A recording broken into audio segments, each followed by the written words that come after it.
Dito po mga kaibigan, kailangan po lang natin na hinay-hinay ang apoy. Kasi po baka naman po matostado yung labas at yung loob ng kamote ay hindi paluto.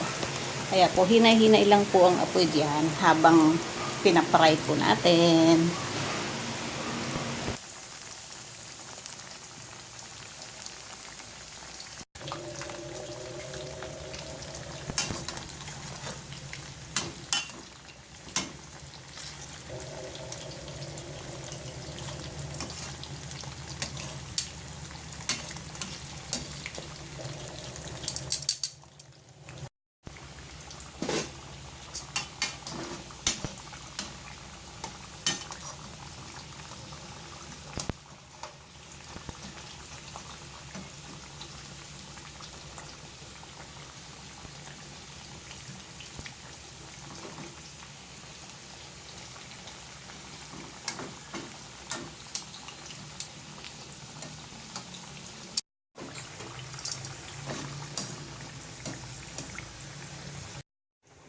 Yan na po para na-fried na po natin ang mga kamote. Pagkatapos po may fry, ay atin pong hinangok at naglagay naman tayo ng pangalawang papalambutin na kamote. Dahil po hindi pa siya masyadong malambot, pero tingnan natin. Ay, malambot na siya. Oh. Kaya lang, bayaan lang po natin siya dyan. Habang ako naman ay maglalagay ng asukal na. Bayaan lang po natin siya dyan. No, para lumambot ang gusto yung loob. Lagay na ako ng asukal. Ayan. Sa kutsara. Tapos, dalawang kutsara. Gawin natin tatlo. Gawin natin apat. Ayan po.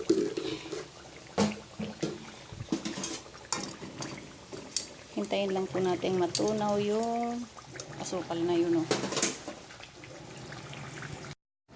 Yan po. Lalay lang na apoy.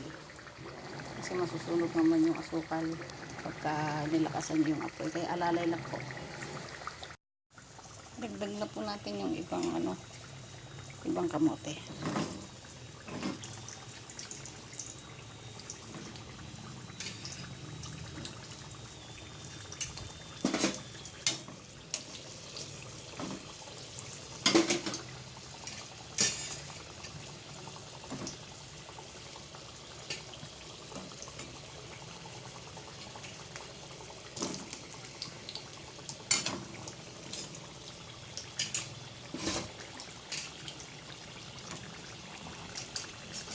Sa mga hindi po marunong magkamote Q, ayan, matututo kayong gumawa ng kamote Q. Alalay lang po talaga yan lagi. Ayan. Habang niluluto po yung ating asukal dun sa ilalim, halo-haloin nyo naman siya para kumapit sa kamote ang asukal. Hindi naman po kailangan ng maraming asukal yan.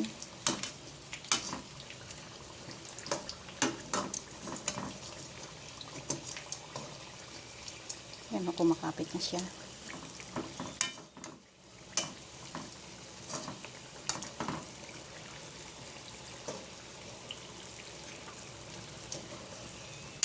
Yan. Naipit niyo kumakapit na.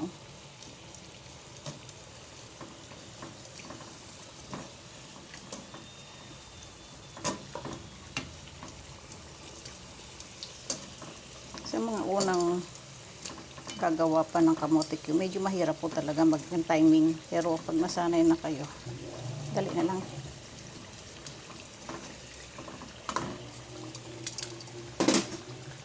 Para maging equal ang asukal, bakasan natin konti. Pumutok naman yung nakit ng apoy.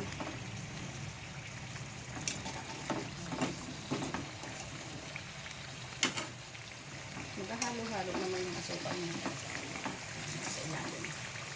Yun. Saan tayo rin?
Tsaka dagdagan pa natin ito ng isa.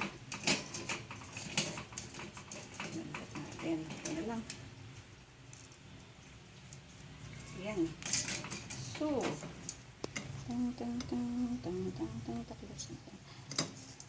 tama. Salamat po ng marami sa panonood nyo, mga katakawan. Pwede na po nyo kainin ang inyong niluto. Salamat. Bye!